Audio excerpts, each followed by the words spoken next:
Hello दोस्तों, तो क्या हाल है आप लोगों के। उम्मीद करता हूँ सब बढ़िया ही होगा। तो मैं अभिषेक स्वागत करता हूँ आपका अपने चैनल पे, अभिषेक क्लासेज विद फन पे। और आज फिर से एक न्यू वर्कशीट के साथ, ठीक है। और आज की वर्कशीट है गणित की, ठीक है। मैथ्स की वर्कशीट है, ठीक है। वर्कशीट नंबर 3, ठीक है। डेट है आपकी 9/7/21। नाम, कक्षा, रोल नंबर, विषय, कक्षा, अध्यापक का नाम डालना मत भूलना, ठीक है। तो आज की जो वर्कशीट है उसे आपको पूरा देखना है, ठीक है। एक भी चीज़ को मिस नहीं करना है, क्योंकि एक एक चीज़ बहुत ही ज़्यादा इंपॉर्टेंट है क्लास 10th के चैप्टर नंबर 3 के लिए, ठीक है।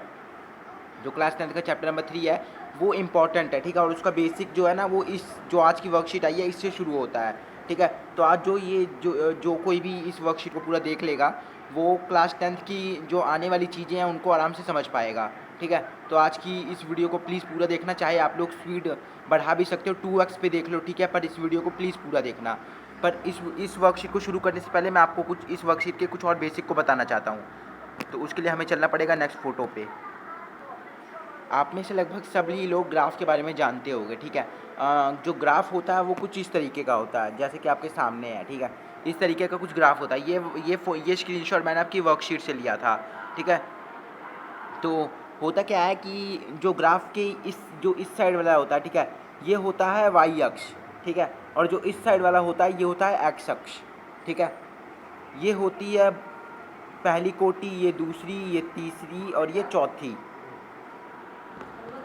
ठीक है। यहाँ पर एक मिनट, यहाँ पर प्लस के साइन होते हैं, ठीक है। यहाँ पर हमेशा प्लस प्लस होता है, यहाँ पर वाई प्लस में होता है और एक्स भी प्लस में होता है, ठीक है।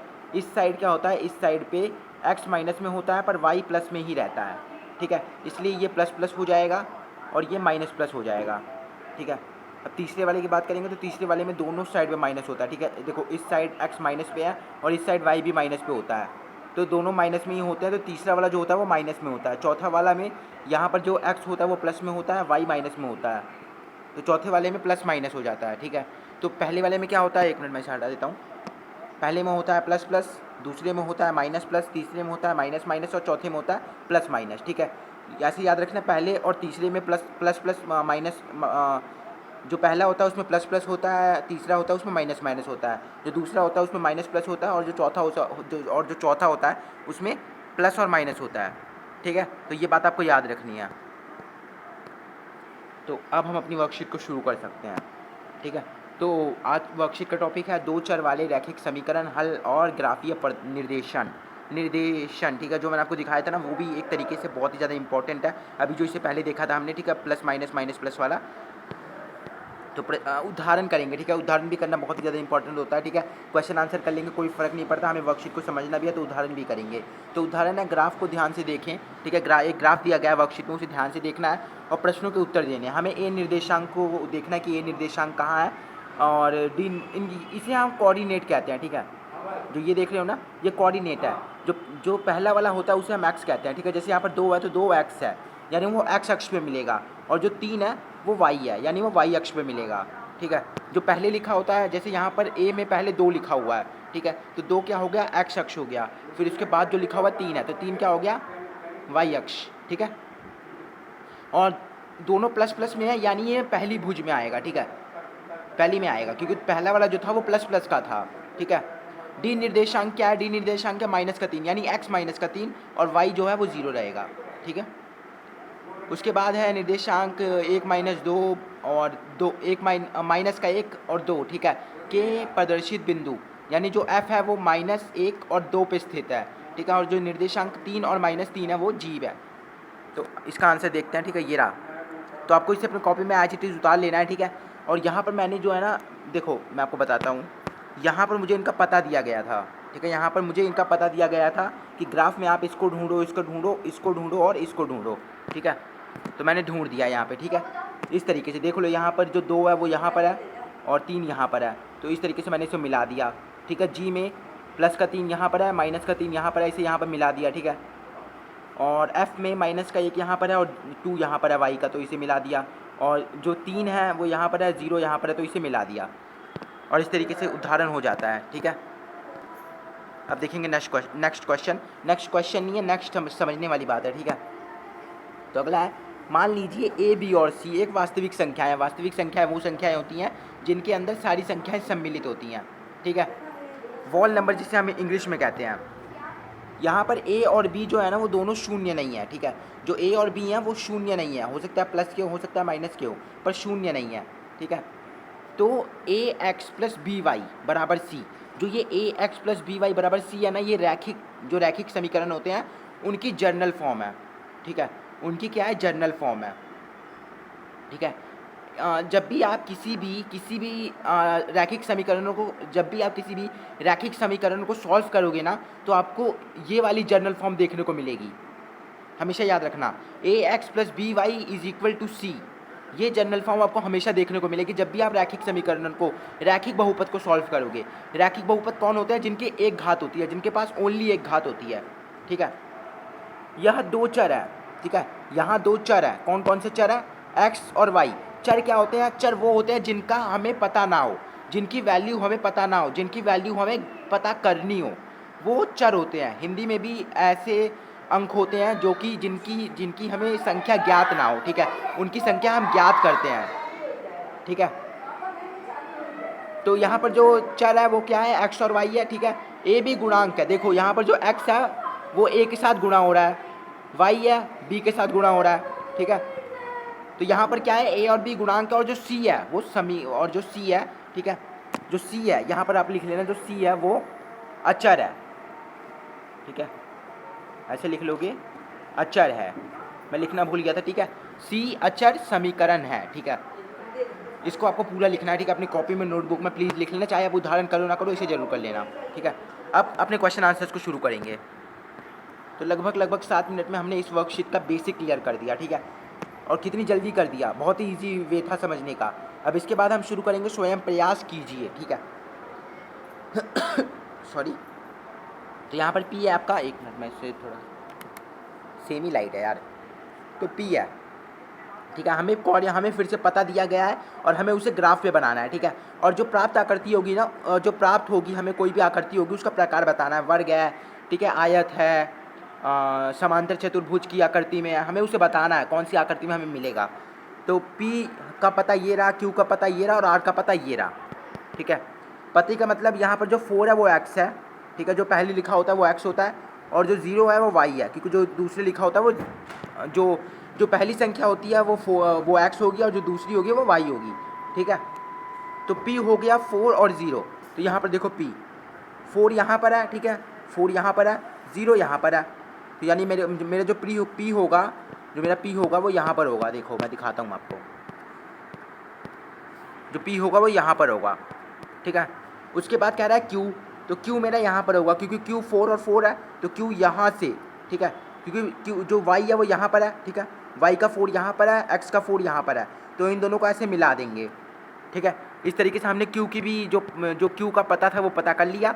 R कहाँ पर है, तो R देखो, R है 0 और 4। अब 0 क्या है, 0 x है, क्योंकि जो 0 है पहले लिखा हुआ है, ठीक है, तो यानी कुछ इस तरीके से ये उठेगा। अब क्योंकि 0 की तरफ से मुझे ऐसे उठाना, पहले से यहाँ पर एक लाइन गई हुई है, तो ये कुछ इस तरीके की आकृति बनेगी, देखो इस तरीके की। और ये क्या होता है, ये होता है वर्ग। तो प्राप्त आकृति कौन सी हो गई, प्राप्त आकृति हो गई वर्ग की, ठीक है। और यहाँ पर एक बात कही गई है O, देखो यहाँ पर एक वर्ड आया OR, ठीक है, यहाँ पर एक वर्ड आया OR। जब आपको O ना दिया हो ना, जब आपको O ना दिया हो तो आप 0 को O मानोगे, ठीक है। जब आपको O ना दिया हो तो आप 0 को क्या मानोगे, O मानोगे, ठीक है। क्वेश्चन नंबर 1 हो गया कंप्लीट। अब चलते हैं क्वेश्चन नंबर 2 पे। क्वेश्चन नंबर 2 थोड़ा इंपॉर्टेंट है, देखते रहना। पता लगाइए कि -2 और 1 समीकरण x plus 2x plus 3y। अच्छा, मैंने आपको एक बात बताई थी कि जो कोई भी रासायनिक, जो माफ़ करना यार, रासायनिक कह रहा हूँ, कोई भी रैखिक समीकरण कौन सी फॉर्म में होता है, ax plus by is equal to c। तो यहाँ पर देखो, यहाँ पर ax by is equal to c, तो a क्या हो गया, a हो गया 2, b क्या हो गया, b हो गया 3, c क्या हो गया, c हो गया 1 माइनस का 1। तो देखो जनरल फॉर्म में आ गया ना, तो यही मैं समझाना चाहता था। अब हमें क्या पता करना है कि हमें जो ये संख्या दी गई है ये इस समीकरण का हल है या नहीं। यानी कि मान के चलो कि यहाँ पर -1 है, तो यहाँ जब मैं इनकी वैल्यू को x और y में पुट करूँगा तो वहाँ पर भी -1 आना चाहिए, ठीक है। जैसे यहाँ पर -1 है, ठीक है, ये लेफ्ट हैंड साइड हो गया, ये राइट हैंड साइड हो गया, तो मुझे लेफ्ट हैंड साइड और राइट हैंड साइड को बराबर रखना है। तो चलो इसे सॉल्व करते हैं, ज़्यादा दिमाग मत लगाओ, बहुत ही ईजी है। तो ये हो गया। तो आप कुछ भी मान लेना, मैंने जो माइनस का 2 है उसे x माना और जो 1 है उसे y माना, क्योंकि जो पहले होता है उसे x मानते हैं और जो बाद में होता है उसे y मानते हैं, ठीक है। तो x और y का मान समीकरण में रख दिया, ठीक है। समीकरण में रखने के बाद 2 की गुणा हो जाएगी 2 से और 3 की गुणा हो जाएगी 1 से, जबकि 2 की गुणा -2 से होगी तो माइनस का 4 होगा, और प्लस के 3 की गुणा प्लस के 1 से होगी तो प्लस का 3 होगा। अब माइनस का 3 और प्लस का 3 प्लस माइनस माइनस हो जाएगा, बचेगा माइनस का 1, माइनस का 1 माइनस का 1, ये दोनों कट भी जाएंगे और बचेगा क्या, 0। तो यानी कि मेरा जो आंसर है वो बिल्कुल ठीक है, यानी -2 और 1 इस समीकरण का हल है। बहुत ही ईजी था, हो गया कंप्लीट। बस चलते हैं नेक्स्ट क्वेश्चन पे। नेक्स्ट क्वेश्चन, समीकरण -7x + 2y = 15 = 0। अच्छा, क्या किया गया है यहाँ पे मैं आपको बताता हूँ।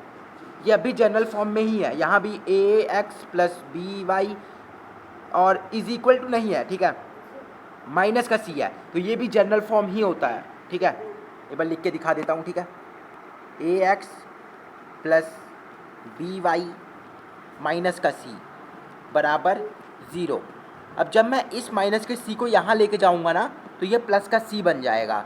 तो यानी कि ये है उसी फॉर्म में, बस क्वेश्चंस को करने के लिए हमने इसकी जो थोड़ा बहुत जो स्थान है उसे चेंज कर दिया है, ये उसी फॉर्म में, ठीक है। तो समीकरण -7x + 2y -15 बराबर 0 का अचर क्या है। अचर यानी जिसकी वैल्यू हमें पता हो। हम जानते हैं कि जो c की वैल्यू होती है ना, जो c की वैल्यू वो हमेशा पता रहता है। तो यहाँ पर जो c क्या है, c है -15, यानी कि जो समीकरण में -15 है वो अचर है। आप -15 के आगे ब्रैकेट में c भी लगा सकते हो, ठीक है। प्रश्न नंबर 4, एक रैखिक समीकरण के कितने हल होते हैं। तो एक रैखिक समीकरण के अपरिमित रूप से अनेक हल होते हैं। अनेक हल कैसे होते हैं, जब हम रैखिक समीकरणों को ग्राफ पे ले जाके जब हम रैखिक समीकरणों को ग्राफ पे ले जाके संतुलित करते हैं ना, मतलब ग्राफ पे ले जाकर उनका हल निकालते हैं, तो हम x को अलग अलग अंक देते हैं या y को अलग अलग अंक देते हैं। जैसे x को 1 मानेंगे तो y की कुछ वैल्यू आएगी, x को 2 मानेंगे y की कुछ वैल्यू आएगी, हमें एक प्रॉपर आंसर नहीं मिलता। तो इसलिए मैं क्या कहूँगा कि रैखिक समीकरण जो अपरिमित रूप से अनेक हल होते हैं, ठीक है। अब इसके बाद प्रश्न नंबर 5 क्या है। प्रश्न नंबर 5 है 2x + 4y = 10 के 3 हल निकालने हैं, ठीक है। यानी x को कुछ और मानना है तो y का कुछ और आंसर आएगा, ऐसे निकालना है, ठीक है। और उन्हें ग्राफ पर भी दर्शाना है और उनका मिलान का एक सीधी रेखा बनानी है, ठीक है। यानी कि पहले उनका हल निकालना है, 3 हल निकालने हैं, उनको ग्राफ पर दर्शाना है और फिर एक सीधी लाइन से उन्हें जोड़ना भी है, ठीक है। ऐसे सीधी लाइन से जोड़ना भी है। तो चलो करते हैं। सो ये रहा अपना, ठीक है, पेज। इसको थोड़ा जूम आउट करना पड़ेगा, ठीक है। तो पहले हम 3 आंसर्स को देखेंगे कि हमने 3 आंसर्स कैसे निकाले हैं, ठीक है। ये बात देख लेता हूँ रिकॉर्डिंग हो रही है कि नहीं। अभी बीच में क्या हुआ था ना, मैंने 6 मिनट तक की वीडियो बनाई और मैं देख रहा रिकॉर्डिंग हो ही नहीं रही है, ठीक है। तो उसमें क्या हुआ ना कि मेरे को ये जो वीडियो है इसे दोबारा से स्टार्ट करना पड़ा था। तो पहला हल निकालते हैं, ठीक है। पहले हल में हम क्या करेंगे कि x को 1 मान लेंगे, ठीक है। आप चाहो तो y को भी कुछ भी मान सकते हो, आपकी मर्जी है। मैंने x को 1 माना और जब मैंने x को 1 माना तो मेरी y की वैल्यू 4 आई। तो जब मैंने x को 1 माना तो y की वैल्यू क्या आई, 4 आई। यानी इस समीकरण में x का एक रखने पर, x को 1 रखने पर y की वैल्यू 4 आई, ठीक है। फिर उसके बाद दूसरे पे मैंने y की वैल्यू रखी। जब मैंने दूसरे पे y की वैल्यू 2 रखी तो मेरा आंसर जो x का आंसर था वो 1 आया, ठीक है। आप लोग चाहो तो x को 2 मान सकते हो, बट आपका आंसर हो सकता है पॉइंट में आ जाए और पॉइंट में आंसर निकल जाएगा, ठीक है, निकल जाएगा, बट थोड़ी सी प्रॉब्लम हो सकती है, ठीक है। क्योंकि अभी उतना डीप कॉन्सेप्ट पढ़ा नहीं है ना यार कि पॉइंट्स में मतलब ग्राफ में बना सकते हैं, ठीक है। हो सकता है आप में से कईयों को आता भी हो, पर हमें पॉइंट में आंसर नहीं चाहिए, तो इसलिए आप y को 2 ही मानना, ठीक है। जब y को 2 मानोगे तो x 1 आएगा और इस तरीके से फिर x को 3 मानेंगे, ठीक है। x को 3 मानेंगे तो y 1 आएगा, ठीक है। इस तरीके से हमने 3 आंसर निकाल लिए। अब इन 3 आंसरों को ग्राफ पे दिखाना है, तो आ जाओ ग्राफ पे। आप लोग चाहो तो दुकान पे जाके ग्राफ खरीद के भी ला सकते हो, मेरी गरीबी है तो मैंने बुक पे ही, मैंने कॉपी पे ही बना दिया, ठीक है। चलो ठीक है तो करते हैं। तो इसके बाद क्या है, हमें ग्राफ बनाना है, ठीक है। आप ग्राफ को जानते हो, इसे y अक्ष कहते हैं, इसे x अक्ष कहते हैं, ठीक है। जो लिखे होते हैं उन्हें कोऑर्डिनेट्स कहते हैं, ठीक है। कोऑर्डिनेट को हिंदी में क्या कहते हैं यार मुझे याद नहीं आ रहा, ठीक है।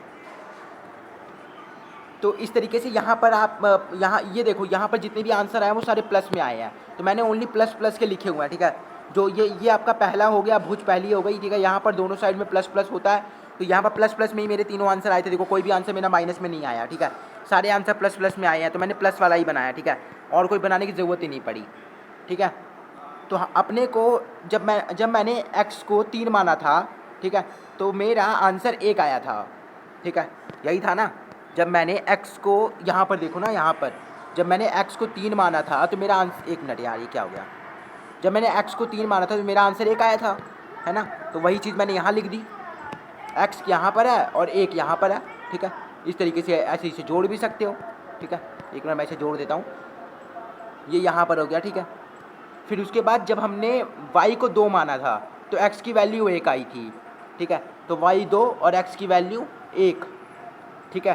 फिर उसके बाद जब हमने जब हमने x को 1 माना था, ठीक है, जब हमने x को क्या माना था, 1 माना था, जब x को 1 माना था तो y की वैल्यू कितनी आई थी, 4 आई थी ना। अब इस तरीके से हमें इसे मिला देना। तो अब देखो कई बार क्या होता है कि बंदों का मिलता नहीं है, ठीक है, ऐसे सीधी रेखा बनती नहीं है। वो किस लिए नहीं बनती, क्योंकि हम क्या करते हैं कि हम ऐसे सीधे सीधे रॉ पे लगा देते हैं, पर ज़रूरी नहीं है, ज़रूरी नहीं है, आपको सीधी रेखा पे लेके जाना है। चाहे मैं 1 को इस साइड लिख दूं, चाहे मैं 1.4 को इस वाले को चाहे इस साइड लिख दूं, चाहे इस साइड लिख दूं, कोई फ़र्क नहीं पड़ता, क्योंकि मुझे सीधी रेखा चाहिए। और सीधी रेखा अगर मैं इसे यहाँ पर लिखूँगा तो मुझे ऐसे बनाना पड़ेगा, पर यार मुझे तो सीधी रेखा चाहिए ना। तो सीधी रेखा बनाने के लिए मुझे इसे इस साइड से ऐसे ले जाना पड़ेगा। तो चाहे आप 1 और 4 को इस साइड लिख दो या इस साइड लिख दो, कोई फ़र्क नहीं पड़ता। तो आज की अपनी वर्कशीट यहाँ पे होती है ख़त्म। प्लीज़ कर देना वीडियो को लाइक, चैनल को प्लीज़ सब्सक्राइब कर देना, ठीक है यार, कर दिया करो, ठीक है। आप मैथ्स की वर्कशीट पे ज़्यादा फोकस है मेरा, ठीक है। और इंग्लिश मीडियम्स के लिए भी कोशिश कर रहा हूँ। मेरा कोई अगर दोस्त मुझे इंग्लिश मीडियम की वर्कशीट बना के देगा तो मैं ऑब्वियसली अपलोड करूँगा ज़रूर, मेरे पास कमेंट आया था, ठीक है। तो मिलते हैं आपसे नेक्स्ट वीडियो में, तब तक के लिए आप स्वस्थ रहो, मस्त रहो। और इस वर्कशीट को एक बार फिर से प्लीज़ थोड़ा बहुत ध्यान से पढ़ लेना, ठीक है, इतना कर देना। तो थैंक्स फॉर वॉचिंग।